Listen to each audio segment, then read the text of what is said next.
தினம்தோறும் விளக்கேற்ற நல்ல எண்ணெய் இதயம் நல்லெண்ணெய். இனிமே கண்ணை மூடிட்டு கடலை எண்ணெய் வாங்கலாம். ஏன்னா மந்த்ரா கடலை எண்ணெய் இதயத்தின் தயாரிப்பு.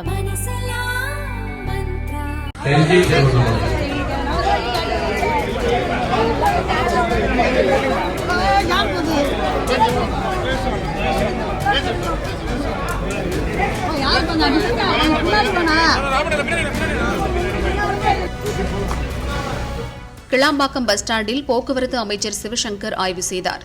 அப்போது நடைபாதை வியாபாரிகளான சில பெண்கள் அழுது கொண்டே அமைச்சரின் காலில் விழுந்தனர்.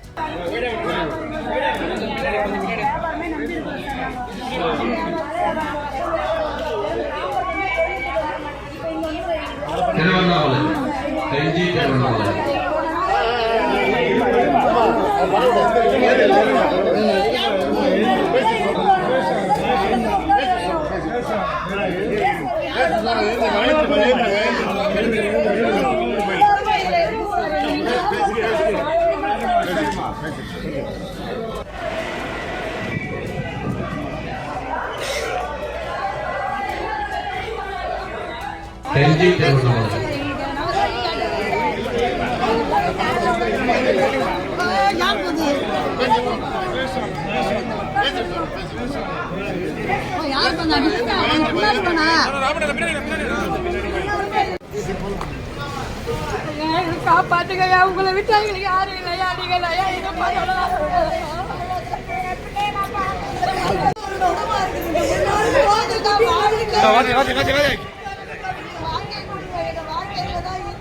பெருமாத்தூர்ல வியாபாரம் எல்லாம் பழைய வியாபாரம் தான் பண்றோம். வெள்ளரிக்காய், வேர்க்கடலை. உங்களுடைய கோரிக்கை என்ன? அமைச்சர்கிட்ட எதுக்கு காலைல வந்து கோரிக்கை? அமைச்சர்கிட்ட நாங்க வியாபாரம் பண்ணணும்.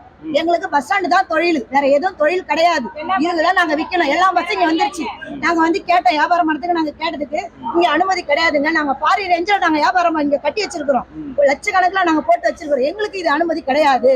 நீங்க வேற யாருன்னா பெரிய ஆளை பாருங்கன்றாங்க. யாரை பார்த்தாலும் அவங்கள பாருன்றாங்களே. எங்களுக்கு இன்னும் ஒரு முடிவு வரல. இன்னைக்கு வரையும் பஸ் ஸ்டாண்ட்ல பஸ் நிக்கல. அமைச்சரை பாக்கிறதுக்காக அமைச்சர் வராங்க, பார்த்து பேசணும் சொன்னாங்க. அவர்கிட்ட காலைல வந்து பேசிடுவோம். அமைச்சர் அவர் என்ன முடிவு எடுக்கிறாருன்னு எங்களுக்கு தெரியல. ஆனா நல்ல முடியா எடுக்கிறோம். நாங்க கடவுள் மாரி அவரை நம்புறோம். எங்க 300 குடும்பம் விளக்கு அதுல எரியணும். அவருக்கு நாங்க அதுக்கு கோரிக்கை கேட்கிறோம்.